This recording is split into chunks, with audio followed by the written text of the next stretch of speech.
இங்கே பல வருடங்களாக பட்டா என்பது காந்தி நகர், ஷர்மா நகர்லாம் பார்த்தீங்கன்னா 30-35 வருடமாக இருந்து கொண்டிருக்கிறார்கள்.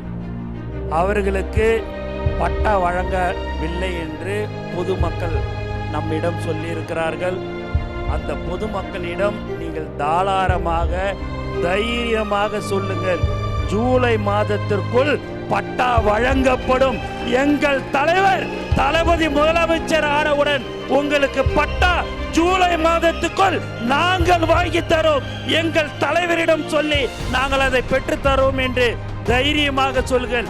ஏனென்று சொன்னால் தலைவர் அவர்கள் மக்களுக்கு சேவை செய்யத்தான் வருகிறார் ஒழிய ஊழல் செய்ய அல்ல.